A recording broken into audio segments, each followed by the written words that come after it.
आपण पाहतात RZ24 Marathi news. आपली माती आपली माणसे. परंतु नुकसान भरपाई देताना त्या शेतकऱ्याच्या अपेक्षेप्रमाणे नुकसान भरपाई मिळाली नाही. अतिवृष्टी आणि पूरग्रस्तमध्ये हवालदिल झालेला शेतकरी मराठवाड्यामध्ये मोठ्या प्रमाणावर संकटामध्ये सापडलेला आहे.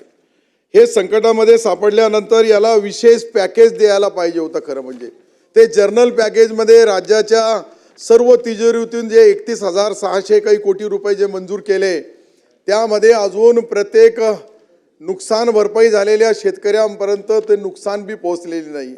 काही ठिकाणी पशुधन जे आहे ते पशुधनाच्या बाबतीत एक निर्णय शासनाचा असा आहे अध्यक्ष महोदय का ज्याची नोंद असेल पशुधनाची त्यालाच नुकसान भरपाई देण्यात येईल आणि ज्याची नुकसान देताना नोंद नाही त्याच्यामध्ये ही दुरुस्ती करावी. मंत्री महोदय आपण ही केली तर निश्चित जो शेतकऱ्याचा पशुधन एकदा एक्सपायर झाला, तो वारला, तो मेला तर त्याचा पंचनामा झाला आणि पोस्टमार्टम झाला की त्याला पैसे मिळायला पाहिजे.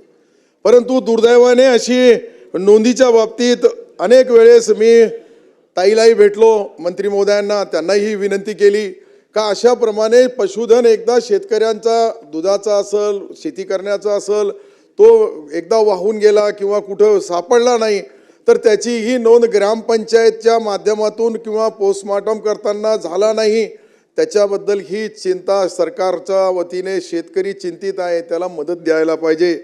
आणि शेतकऱ्यांच्या पीक विम्याच्या बाबतीत तर आता ज्या वेळेस 50%च्या आत हा आणेवारी आली तर त्या ठिकाणी अध्यक्ष महोदय आपण त्यांना नुकसान भरपाई देताना पीक विमा द्यायलाच पाहिजे.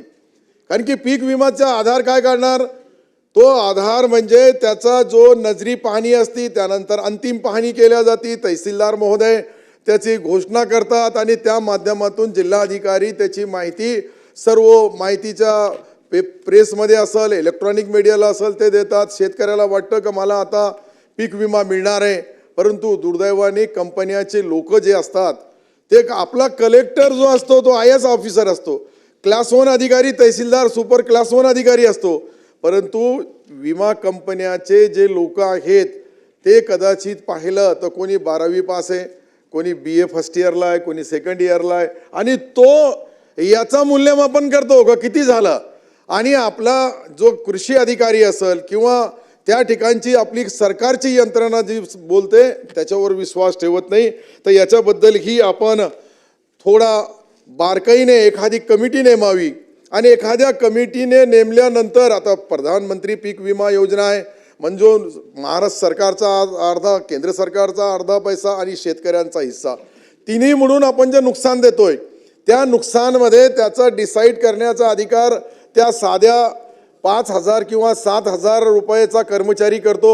तो कधी कधी शेतकऱ्याशी चिरीमिरी करतो, त्याच्याशीही पैसा मागतो का तुला मी आता या विमामध्ये बसवतो आणि विमामध्ये बसवण्याचे पैसे घेतो. हे प्रेसमध्ये आला, TV वर आला, वृत्तमानपत्रामध्ये आला अर्जुनराव. हे अशा पद्धतीने शेतकऱ्याची अडवणूक पिळवणूक करणारे जे लोक आहे यांच्यापासून आपल्याला कायद्याने काहीतरी कठोर निर्णय घ्यावा लागेल. आणि नुकसान भरपाई देण्याची पद्धत काय का 120% म्हणतात, 110% म्हणतात नुकसान देणं.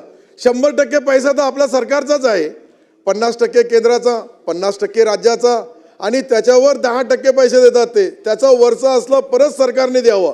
तर मग ही विमा योजनेचा अर्थ काय. थोडा मी अध्यक्ष महोदय जे बोलू लागलो जबाबदारीने बोलू लागलो कारण की मीही कृषी मंत्री राहिलेलो आहे, मला याची बारकाईने माहिती आहे का 1 रुपयामध्ये आम्ही पीक विमा तोही बंद झाला. आता सरकारला तो पैसा शेतकऱ्याला भरावा लागतं. 1 रुपया आपण त्यावेळेस नाममात्र रजिस्ट्रेशन फीस ठेवली होती, याचीही नोंद घ्यावी. आज आपण बघतोय का शेतकऱ्याच्या मालाला भाव नाहीये. मका मार्केटमध्ये 1200 रुपये क्विंटलने घेऊ लागले. त्या शेतकऱ्याला पहिले अतिवृष्टीचा मारा पडला, त्या शेतकऱ्याला सातत्याचा पावसाचा पडला. आलेला पीक आल्यानंतर केंद्र सरकारचे जे काही सिस्टीम आहे त्या सिस्टीममध्ये खरेदी होत नाही. कापसाच्या बद्दल तर त्याच्यापेक्षा वाईट गोष्ट आहे. कापसाची CCIची खरेदी कशी होऊ लागली, जे सहकारी जिनिंग असेल, नवा युनिट असेल त्याला परवानगी देत नाही, व्यापाऱ्याला परवानगी देतात. कारण की व्यापारी कमिशन देतो, व्यापारी त्या ग्रेडरचा फायदा करतो आणि तो ग्रेडर डायरेक्ट पैसे मागतात. म्हणजे शेतकऱ्याचा भाव घ्यायलाही मी सत्ताधारी पक्षाचा आमदार आहे, मी या जबाबदारीने यासाठी बोलू लागलो की जी खाली जी प्रक्रिया चालू आहे ती बरोबर नाहीये. त्या माध्यमातून आपण शासनाकडून असा आदेश द्यायला पाहिजे मंत्री महोदय का ज्या शेतकऱ्याची नोंद आहे त्याचा क्विंटली ॲव्हरेज काढतात, 4 क्विंटलचा कापसाचा ॲव्हरेज. ज्यांच्याकडं पैसा आहे तो कॉम्प्युटरच्या त्या सिस्टीममध्ये सातबाऱ्यामध्येच घोळ करतो, त्याला तो ग्रेडर माहिती करतो, त्याला तो मंजुरी देतो, त्याच्या पद्धतीने भाव भरतो.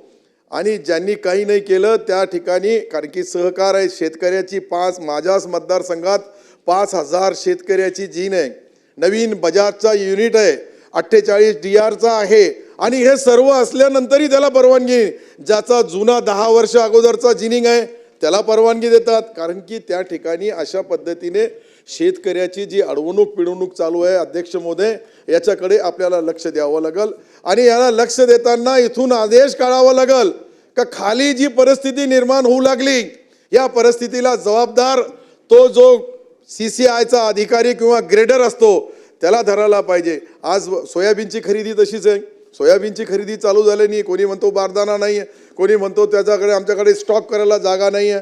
आदरणीय एकनाथ शिंदे साहेबांनी त्यावेळेस मुख्यमंत्री असताना घोषणा केली गाव तेथे गो डाऊन, आजपर्यंत झालाच नाही. त्याची घोषणा झाली, त्याची अंमलबजावणी सुरू होणार होती, पण काय झालं मला माहीत नाही. परंतु अशा या परिस्थितीमध्ये शेतकरी बांधवाचा जो पीक असतो तो वेळेवर तो काढतो, त्याला एक तर प्रायव्हेट सावकारीचे पैसे द्यावे लागतात, प्रायव्हेटकडून उधार आणलं किंवा दुकानदाराकडून आणलं किंवा कंपन्याकडून आणलं तेही त्याच्याकडे तगादा करतात आणि मग नाइलाजाने तो आत्महत्या करतो. माझ्या मतदारसंघामध्ये आमच्या जिल्ह्यामधली परिस्थिती पाहिली तर 700 काही शेतकऱ्यांनी गेल्या 5 वर्षामध्ये आत्महत्या केली. आता आपण अंदाजा लावा का एक जिल्ह्यामध्ये 5 वर्षामध्ये 727 शेतकरी ज्यावेळेस आत्महत्या करतात त्यावेळेस काय दुर्दैवी परिस्थिती त्या शेतकऱ्याची असेल. त्याच्याबद्दल आपण सर्वांनी विशेष लक्ष देणं या सभागृहाच्या सर्व आमदारांच्या मतदारसंघामध्ये कमी जास्त असेल, परंतु ही परिस्थिती आहे. अशा या परिस्थितीवर आपण सरकारने गांभीर्याने लक्ष द्यावं आणि जे नुकसान झालेले शेतकरी आहे त्या नुकसान झालेल्या शेतकऱ्याची जे काही हेक्टरमध्ये काही एकरमध्ये काही शेतकऱ्यांचं जे आहे ते खराब जमिनीच्या सातबाऱ्यामध्ये खराब लिहिलेलं आहे, त्याच्यामुळं त्यांना पैसा मिळत नाही. धन्यवाद. जय हिंद, जय महाराष्ट्र. सभागृहाची वेळ 5 मिनिटांसाठी वाढवण्यात येत आहे. संपर्क करा मुख्य संपादक वसीम शेख, मोबाईल 8149797961. बातम्या आवडल्यास लाईक करा, कॉमेंट करा आणि सबस्क्राईब करायला विसरू नका.